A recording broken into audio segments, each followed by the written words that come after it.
You are listening to the world's best podcast, presented by WAN-EFRA's Digital Media Awards, Food from Mzansi's Farmers Inside Track podcast. I'm your host, Dawn Numdu. Weekly, we share key aspects of agricultural practices to empower farmers in Mzansi. Today, we have the pleasure of speaking to Tam Johnson, an animal scientist currently working as the sales and technical manager at a major tissue culture laboratory. He joins us to discuss the dynamic banana industry in South Africa. Tam Johnson, welcome to Farmers Inside Track. It is an absolute pleasure. I've had engagements with you on another channel that we use to share information with farmers called Gather to Grow at Food from Mzansi. And today you're joining me on the podcast. So happy to be picking your brain again. Welcome. Thank you, Dawn. Thanks for having me. It's always a pleasure to chat with you, discuss a bit more on bananas. I think it's quite a small-ish industry, so it's nice to get a bit of knowledge out there to people. Definitely. And before we get started into more of the technical questions around your commodity, I just wanted to know more about you, a little bit of your journey within the agricultural sector, more about your work day to day that you do within the sector. If you can just share some of that before we get started. Thanks. So I work for Deroy Laboratory. We produce tissue culture banana plants. Deroy does have other nurseries that produce other plants such as citrus and some tropical plants and avocados. But at the laboratory, we mainly focus on banana plants, as I said, and we supply 100% of all banana plants within South Africa, and then quite a big proportion of the banana plants in Africa as well. So Southern Africa, as well as Cameroon, Ivory Coast, to Senegal, Morocco, and then quite a bit to the Middle East as well, and then a little bit to Central America. So my involvement in the banana industry is I'm the sales and technical manager at Deroy Lab. So I quite a lot to the different regions that we supply plants to, just to follow up, see how our plants are doing and make sure that everyone is happy with the quality of plants, and also just to help out technically where I can in the field. Thanks so much for that update. It sounds quite simple when you're explaining it now, but you're quite a busy man.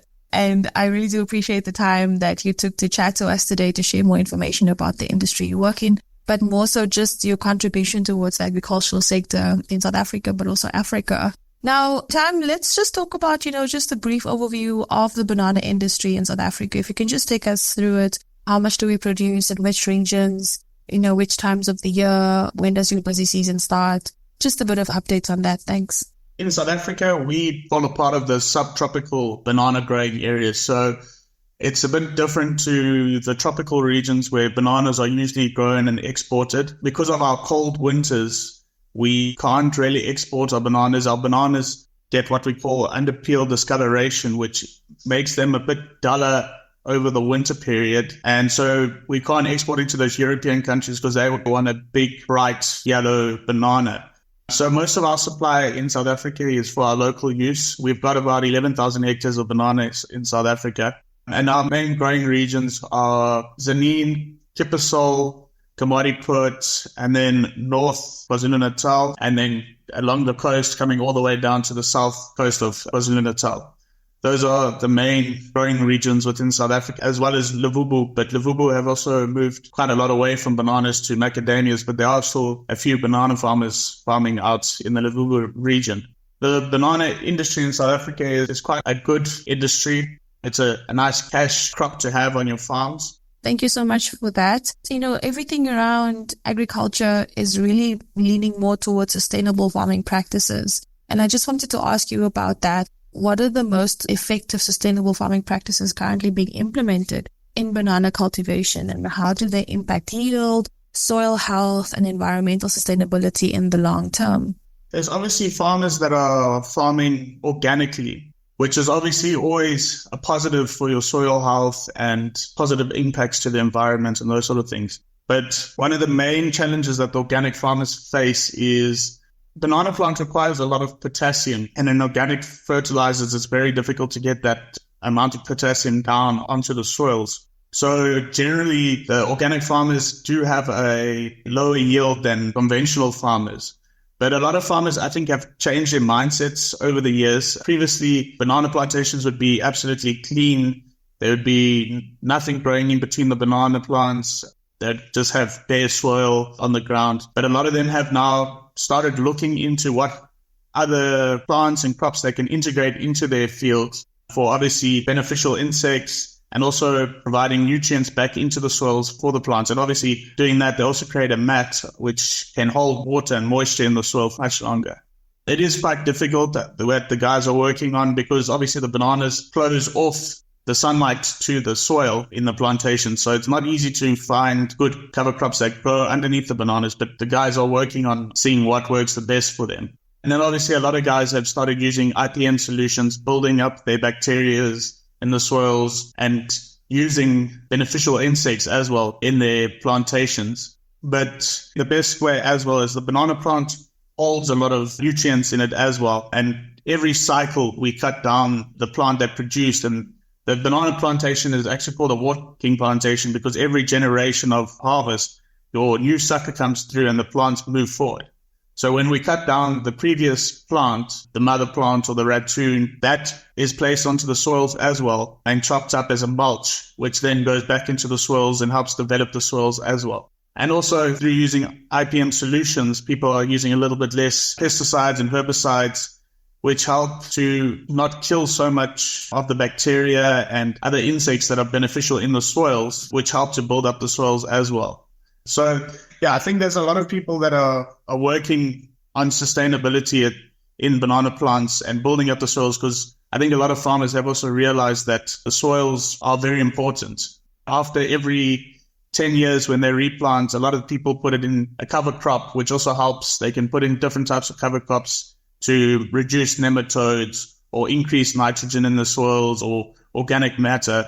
And a lot of farmers are leaving their plantations fallow for a year after they finish with their plantation of 10 years before replanting, which is very beneficial for their soils.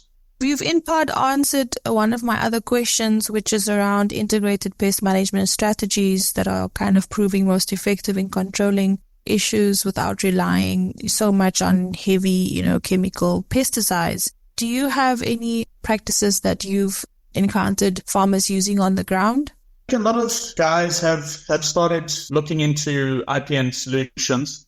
There's a lot of people now applying metarhiziums, trichodermas, bacillus to their soils to help protect their plants, as well as using beneficials in the plantations. There's quite a big push towards that. And also, again, as I said, people using cover crops, you get certain cover crops that you can plant that help to reduce nematodes after your plantation is being taken out, reduce the nematodes in your soils. And also leaving your land fallow for a year also helps a lot to reduce any populations of unwanted pests in those soils that you have.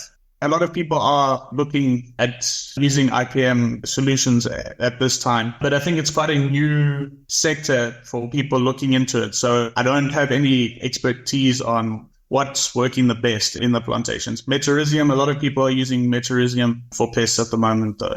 And then, Tam, with a little bit of research that I did in preparation for this interview, globally, banana production is under critical attack when it comes to widespread fungal diseases. Can you talk about the two major ones, which is Panama disease and black sigatoka? Panama disease is probably the biggest threat to bananas as we know them, so the Cavendish bananas. It's the one that most people talk about is Fusarium oxysporum cabenza tropical race 4, which is known as TR4. TR4, luckily enough, is not in South Africa. The closest TR4 to South Africa is 2,000 kilometers away, Mozambique. But Fusarium is obviously a fungal disease that attacks the plants and wipes out the entire plantations. There's nothing you can do to treat TR4, but there is a solution to farm with TR4. And that is a banana plant that was developed by the Taiwan Banana Research Institute, TBRI, which is called Formosana. And Deroy have the rights to supply Formosana in Africa, Middle East, and Central and South America. And this banana plant is quite tolerant to TR4.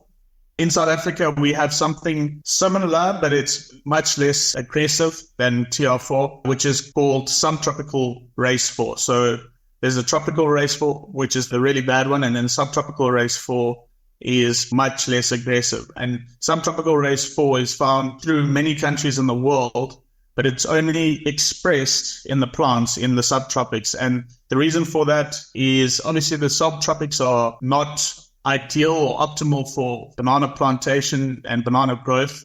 So the banana plants are under a bit of stress, and the subtropical race 4 uses the stress factor to damage the plants and to kill the plants off. So in South Africa, there is subtropical race in the south coast and in Kippasol, but the farmers are using Formosana in these regions, and the Formosana is proving to be very tolerant in these soils. For this point in time, we don't have TR4, which is a really bad one. And we need to work hard to keep that out of our country with the government and our borders and everything. Black Sigatoka as well. So we're lucky enough to not have Black Sigatoka in South Africa. We do have something similar, which is yellow Sigatoka, but again, it's not as virulent as Black Sigatoka. It's much slower spreading and not as bad as Black Sigatoka. But Black Sigatoka is a leaf disease that forms on the leaf. It's a fungal disease on the leaf. It starts killing the leaf off as it multiplies. Yellow Sigatoka does a similar thing, but it just does it much, much slower. Thanks so much for these updates, Tam. I really appreciate the insight, your expertise on it. Now, climate change is something that we kind of talk about continuously in the agricultural sector, but sometimes we don't really understand the risk factors and adaptive strategies, that farmers can kind of use. If you can just give us some insights into that and how climate change is affecting banana farming in South Africa and Africa, but also globally. Mitigation strategies, particularly in terms of water management, crop resilience, and altering planting schedules. Has the industry been affected at all? It's quite an interesting topic. There was actually a study done on climate change and the production of bananas across the world in the major growing areas. Interestingly enough, banana production in Africa, so the main growing areas in Africa, if we go from Tanzania, Kenya, Uganda, DRC, Cameroon, Ivory Coast, Nigeria, all across that central strip of Africa, scientists have done a study, and they've shown that the banana production in those regions is actually going to increase with climate change.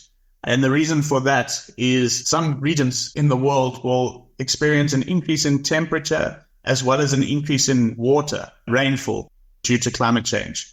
So that central strip of Africa is predicted to get warmer and wetter, which is ideal conditions for bananas, whereas parts of Central America, majority of Central America, except for Ecuador, is supposedly going to get warmer and drier. I think South Africa will also get warmer and drier compared to those other Central African countries. But it's quite interesting that, Africa could see a good increase in their production. The experts are saying the best way to combat the climate change with the bananas will be to increase the plant population, which will help to obviously reduce your transpiration and evaporation of the plants, because under that canopy you can create a cool microclimate, obviously shadowing the soil so the sunlight's not getting down to the soils. And then they're talking about moving away from micro sprinklers to a drip system so that we're able to optimize the amount of water that they're putting down to those bananas much better. But honestly, increasing your plant population, also you run the risk of something like a black sigatoka, which we just spoke about, spreading much quicker through your leaves because the density of your leaves is much higher. So there are positives to doing it that way, but we've also got to realize that we're going to have to possibly change our farming methods as well on how to combat the black sigatoka and other leaf diseases that will spread so quickly because of that. I actually just came back talking about which varieties and things like that you can plant. I just came back from Ivory Coast 3 weeks ago where we ran a trial on different varieties of plants in Ivory Coast. And Ivory Coast has actually had not a great year in production for them.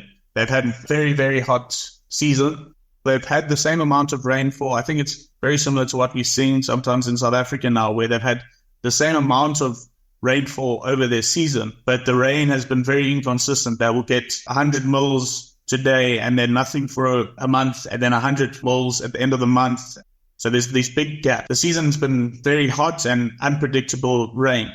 So we actually did a trial during this period, and we've had a look at the results. And A lot of the plants were put under stress. You could see stress signs in the plants, choked throat, so the intermode of the leaves was very short and the production was much lower.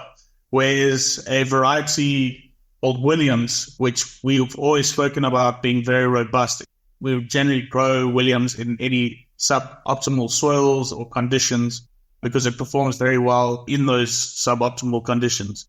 And the Williams actually outperformed the other varieties in yield, as well as it didn't show any signs of stress during the same period that all the other plants showed stress.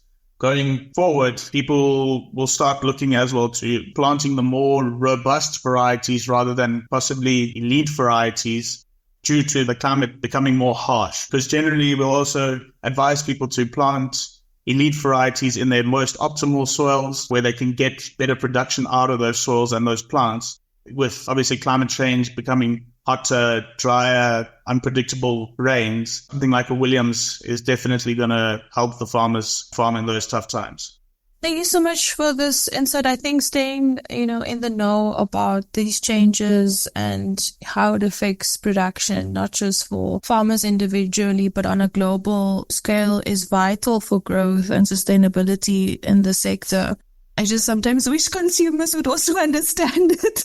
But I think it's really important to share it with the agricultural sector as a start. So thank you so much for your insights.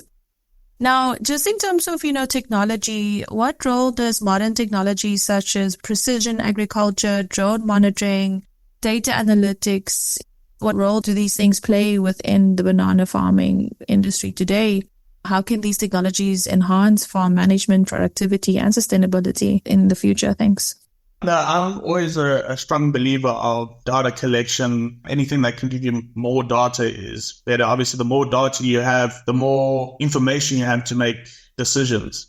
However, in saying that, if we have a look at things like satellites or drone monitoring, in the banana plantation, it's not very easy to monitor the plantations from aerial view because the banana plantation, with tissue culture, generally your first crop is very uniform. You harvest it all at the same time. The plants are the same height. Everything, as I say, uniform in your plantation. But after your first harvest, your plantation starts to become a little bit more out of sync after each harvest. And so what you start seeing is obviously bigger plants, smaller plants, plants that are being cut down where they've been harvested. And this is obviously happening in the banana plantation daily. So when you start monitoring from satellite or drone, it's very difficult to determine if there's a disease in an area or have you just harvested heavy in that area. Obviously, the farmer can know, but any AI technology that's monitoring these things, it becomes very difficult for that to pick up any issues in the plantations. But I know, like in macadamias, they're bringing in a system that monitors the macadamias and they can also see the color of the leaves and if there's any disease possibly in an area and that sort of thing. But they've trialed that on the bananas in Australia, but it's too difficult because of that out of syncness of the banana plantation. But things like drone spraying have picked up quite a lot in banana plantations. Not so much in South Africa at the moment, but more in the areas where there's black sigatoka. As I said, black sigatoka is much more aggressive than the yellow sigatoka. Generally, black sigatoka, there's some countries that are spraying or some farms that are spraying up to 62 sprays per year. So that you can just imagine it's more sprays than weeks in a year. Whereas yellow sigatoka, we're only spraying about 2 to 3 times, possibly over our rainy season. So a lot of those tropical farmers have now started using drones because we need to spray that fungus aerial as the fungus sit on top of the leaves. They've started using the drones to great success and really doing well with the drones. Other technology, we're looking at systems actually currently that could possibly help us get more data on production of the plants, cycle time, monitoring the plants, making sure that we're not missing any bunches in the field, because if you leave a bunch too long in the field, you get uneven ripening in your pack houses. The fruit is too mature. So we're busy looking at designing a program at the moment that will help farmers with all that information and data, as well as irrigation and fertilizer, how much you're putting down, when you're putting down. We're busy developing, as a part of the A&B operations group of companies, We've got an IT division that's busy looking at how we can implement that system for bananas. We've already implemented it in citrus and macadamias and those sort of crops. But the banana is obviously you're harvesting a lot more frequent and is a bit different. So we're busy in discussions at the moment on implementing a system like that for banana farmers as well. So Tam, we've come to the end of our discussion today, and I'm sure we can talk bananas until they come out of our ears. But if you can just maybe, as we close off, talk just about this year's production and also what you see for the foreseeable future in terms of production, not only in South Africa, but in Africa, and also just a message to producers. Thanks.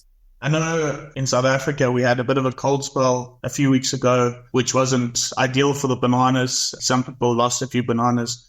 It's never nice to hear that, and it's always tough to come out of that. But the banana plant is a very resilient and robust plant.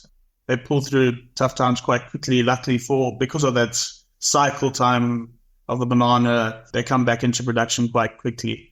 Going forward for this season, it's always unpredictable, but as long as you're farming optimally, farming well, the banana plant will always produce what you give it. So just keep giving the ideal nutrients. There's nothing we can obviously do about climate, but if the climate plays well and you're giving the right nutrients, the banana plant's always going to give you what you put in, you will reap. Just keep doing what you're doing. The future of Africa and South Africa, there's obviously a lot of people working on different new varieties. There's a big push on genome editing around the world. There's a big race to get genome edited plants out there. So there's definitely good things to come in the future. We've actually got a workshop for all our banana farmers where we'll be talking about genome editing and what the possibilities are with genome editing. The future in Africa and South Africa, it looks positive. According to the researchers, with climate change, banana production in Africa is going to increase. So it's a good place to be in at this point in time for banana production. Thanks for your valuable insights, Tam Johnson. He's an animal scientist currently working as a sales and technical manager at a major tissue culture laboratory. And thank you to you, our listeners. We hope you found this discussion on the banana industry in South Africa as informative as I did.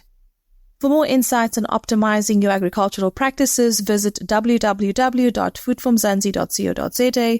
And remember to subscribe, leave a review, and share this episode with fellow farmers.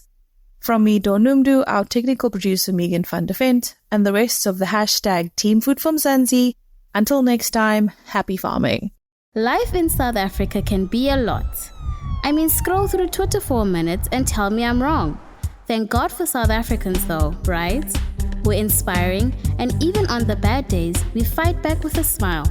That's why I love Food for Mzansi so much. They're not ashamed to celebrate the ordinary unsung heroes who work every day to put food on our nation's tables. Go to foodformzansi.co.za and never miss an inspiring story.